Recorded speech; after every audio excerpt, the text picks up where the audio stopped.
Hi guys, this is Caroline and Chloe here, and this video is going to be talking about our very recent airport trip. So we flew out of the Raleigh-Durham Airport in the Raleigh area of North Carolina. I was flying back up here after spring break, and I go to school in Columbus, Ohio. I go to Ohio State, and we flew from Raleigh to Orlando, then up to Columbus. I think it was a total of about 5.5 flight hours. Because my first flight was delayed, my layover ended up being about 5 or 6 minutes, so I don't have any pictures or real information to share with you because we were really just running from one gate to the other. But I have lots of information to share with you about going through security and the actual flight process. Stay tuned for some super helpful pictures and videos of us going through security, waiting for our flight at the gate, and the actual flights. Before I go any further about the actual flying process, I wanted to talk a little bit about what we did to prepare for the flight. So the very first thing I did once I knew the exact information about the flight was I printed the confirmation information, and I'm keeping all of her stuff in this folder. It was originally for my guitar chords, but now it is for Chloe. So in this folder, I would highly suggest doing this as well. I have her vet records, and this is her full records. I also have the boarding pass, and I have several copies of ADA law. So I have 5 copies of official ADA law, so that's federal law, and then I have copies from each individual state that I was in regarding their service dog laws. So I have, this is federal, this is Ohio, and then I think I took out Florida law and North Carolina law once I left those places because the folder was kind of chunky. Along with this, I also brought 2 bags of food. So I used those little tiny snack-sized Ziploc bags, and I filled them up with a meal's worth of food. Chloe only gets 1 cup of food 3 times a day. I like to feed her 3 times a day, so they're relatively small meals, but I wanted to be prepared just in case something happened and we didn't get her food, because the last thing I would want is for me to have to be scrounging around the airport for dog-appropriate food. So I had that extra food. And then I also brought an extra leash. We use a very nice leash, but I brought an extra leash just in case something happened, and it was a really cheap, like $2 leash that I got on sale at Petco. And then I also brought her gentle leader, which we do not use because she typically does not perform super well on it because she doesn't like it, but it does subdue her. So if she ever got super hyper, which I doubt, but again, just in an emergency situation, it subdues her and makes her very calm, so I brought that. I brought her clicker and extra treats. I did not use the clicker at all, and I did use the extra treats, but I didn't use the clicker because we weren't really focusing on training. We were focusing on getting through the process, and the clicker is what I use more for training new tasks. I also brought her Kong and a small jar of peanut butter just in case we were stuck at our layover. That didn't turn out to be an issue. We had about 5 minutes and we're running the whole time, but that was what we were planning for. It was a just in case kind of thing. I am going to talk about what Chloe wore on this flight. So she wore her black Easy Walk harness. We originally ordered pink, but they gave us black. And on it, it has her ID tags, not service dog ID tags. This is just her personal ID tags and her rabies tag. And I really love this harness. I'm sure I'll go into a rant about it sometime, but I really, really like this harness. And then she has her 7-foot paracord leash. And the way this leash works is it has 3 options. It can be wrapped around your body, crossbody, like a crossbody purse, around your waist, or it can be attached as a handle, which I mainly use for long walks. I like to use the crossbody attachment for when we are working. This leash was actually made by my very best friend. She makes these amazing leashes and she loves doing it. I will make sure to post a link to her Instagram page below if you are interested in a super awesome leash. This is her service dog vest, and she wore this. So this is our pull strap, also made by my amazing best friend Megan, and I utilize this mostly when I'm dizzy And so when I need her to propel me, and I also like to use it in high stress situations just so I can make sure that I've got very good control over her, because she's definitely still in training. Inside this vest, I have my emergency contact information. On this side and on the other side, there's a little grommet for poop bags.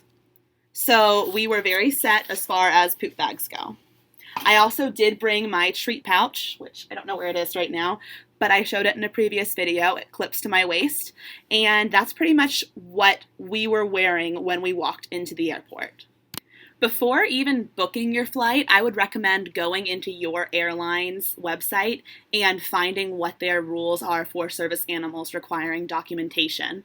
My airline that I went through was Southwest, and they are amazing. I have heard through the grapevine that they are one of the best airlines to fly with regarding service animals. On their website, it says their exact service animal rules and requirements, and I will link that below. But as far as I remember, there was no documentation rules. I did call, I think, like a month ahead of time, the second I got the boarding pass, just to double check. And I spoke to Oscar, and Oscar told me that there was no documentation needed and that they counted verbal assurance as credible documentation from their customers, which was really nice for me not having to carry around a doctor's note. I did also call about 24 hours ahead of time, I think. I would recommend doing it 24 to 48 hours. And I just let them know that I was flying with a service animal, and they marked it on my boarding pass, which was really nice because I didn't have to worry about it at all once I got in there. However, I did have to check a bag, and I had a little bit of trouble with the lady who was working at the ticketing booth at RDU, and she was a little bit confused as far as my service dog, and she asked me for a doctor's note. I did have to tell her several times that there was no documentation required, and I even pulled out the name of the person I spoke to on the phone and pulled up on my phone the ADA laws requiring it, along with Southwest's rules. And she did need to call in her supervisor, but she did eventually let us through. It wasn't really that much of a hassle and only caused us about an extra 5 minutes. I did fly alone. However, my best friend took me to the airport, and we knew that it would be significantly easier for me emotionally and for me with Chloe if she was there with me. Southwest does allow what's called a non-passenger escort pass, which is given to you at the ticketing booth. And again, I had a little bit of issues with the lady at the ticketing booth, but eventually they were all sorted out. And my friend Megan got a pass to come with me, and she was allowed up to the gate to come with me, which made security significantly easier. So the first thing that happened when we walked into the airport was we experienced some of those mobile walkways, and I did not want to put Chloe on one to begin with just because we had a very negative experience with an escalator, a fear experience that I pushed her to do too soon and didn't give her the time to warm up to. So we actually found one that was not moving, so I practiced with her on that, and I've attached a video.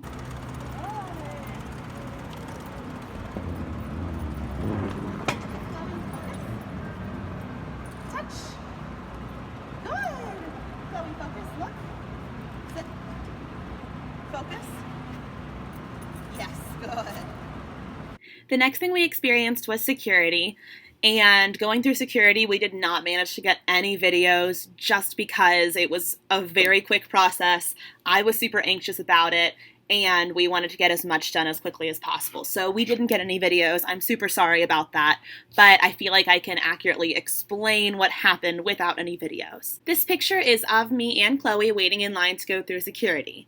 We were really lucky that the line was relatively short. There were only 5 or 6 people in front of us, and so we got to go through pretty quickly.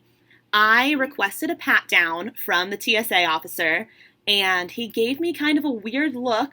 And then I explained that I would like a pat down because I figured it would be significantly easier than trying to send my dog through a metal detector, especially considering we have one of the airports where normal metal detectors are not as common. It's those big circular swipey things. I don't know how else to explain it, but they're not the typical traditional metal detectors, and I knew that that would not work for Chloe. because it's not designed to work for dogs. So I requested a pat down, and he instead suggested that we walk through the old-fashioned metal detector together. So Megan went before me through security, and she was already through security before I even had started getting myself ready for security. So I unloaded all of my stuff onto the conveyor belt and then explained to the TSA officer that a lot of my service dog's gear contained metal and that she would likely set off the metal detector. So Megan, because she was already through security, was on the other side of the metal detector, and she was ready to, quote, catch Chloe when she walked through. And I sent Chloe through. The machine naturally went crazy because Chloe's gear has a ton of metal D-rings on it, including her metal name tags. The TSA officer then requested that I remove all of Chloe's gear, so I removed her vest, and then we sent her through the machine, and the D-rings and tags on her harness still sent the machine off. So then he said, okay, just go ahead and take everything off. So that made me very anxious as a service dog handler, because while I trust my dog, I am not completely comfortable having her work completely naked and untethered to anybody. So I had to remove all of her gear. She was quite literally butt naked in the middle of security. It made me very anxious, but I'm very thankful that she did an outstanding job. She got all set up right in front of the metal detector, and then Megan called her, and she ran right through, and she stayed right next to Megan. It was actually a very good experience, and I learned afterwards that they are not technically allowed to request that I remove all of her harnesses. So I will remember that for next time, but for now, it was actually not as bad as I expected it to be. These are just some goofy pictures of us after security waiting around for our plane to come into our gate. After a super emotional goodbye from my best friend in the entire world, I was ready to board the plane. I was allowed to pre-board, which was really nice. This is a video of us boarding the first plane to Orlando.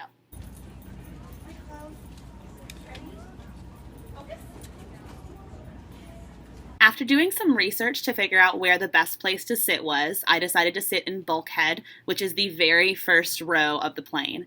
I sat on the left side because it appeared to have a little bit more legroom, and we went all the way to the window so no one would have to step over us. The flight attendants had mentioned that it wasn't going to be a full flight and was going to have about 40 open seats, so I was hoping and praying that no one would sit next to me. I laid down the paisley blanket that I brought with her, which I didn't mention that I packed, but I did. It's a small paisley blanket that is absolutely her favorite blanket, and I laid it down in front of me and commanded her to sit and lay down. She initially did show some interest in everything that was going on around her, but considering we had tired her out the day before and earlier that morning, she was definitely fighting some sleep and fell asleep almost instantly after we took off. We did end up having a seat buddy. We had the middle seat open, and an elderly lady sat on the aisle seat, and she was super sweet and gave Chloe lots of cuddles, even some unwarranted cuddles, but she was very kind and very okay with the fact that Chloe doesn't have a lot of spatial awareness, so she stretched out a little more than she should, as you can see in some of these pictures.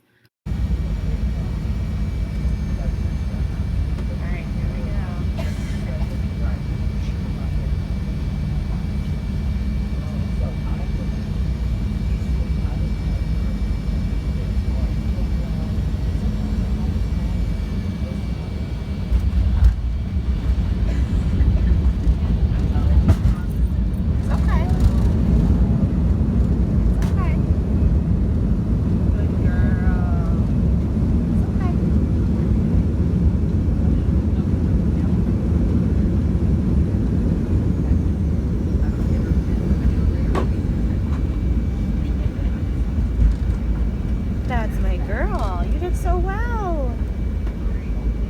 You did so well. On behalf of Southwest Airlines and this entire flight crew, we'd like to welcome you to Orlando. Safety is important. Remain seated buckled up till the aircraft comes to a complete stop at the gate. The seatbelt sign's turned off.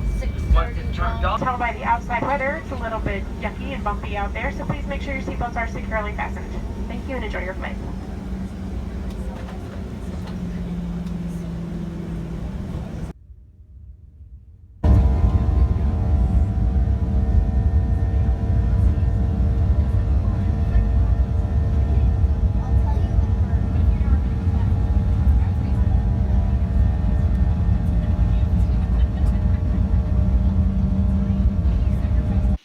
the last flight, it went pretty much smoothly. I had a couple people help me depart the aircraft by getting some of my stuff for me because I was struggling to manage my dog and grabbing stuff from the overhead compartments. So that was definitely very nice. But we managed to get out and make it to baggage claim perfectly fine. At baggage claim, as you can see in this photo, I did put Chloe in a sit-stay when I spotted my baggage. So I sat on a bench a little bit of a distance away, peering through a crack in the crowd to see if I could spot my one suitcase. And when I did see that it was actually on the conveyor belt, I put Chloe in a sit-stay and went to grab it. And this is when long-distance stays definitely come in handy. You can see her eating out of her travel-sized bowl, and that is when we are waiting for the bus to come to take us back on campus. She was very, very relieved to be back on campus and slept for about 24 hours after the flights.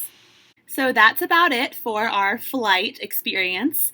I would say overall it was definitely a positive experience. It ended up being very, very exhausting because of the first flight delay and the 3-minute layover in Orlando, but overall it was definitely not a negative experience, and I would definitely recommend flying with a service dog through Southwest. You 1 in a million.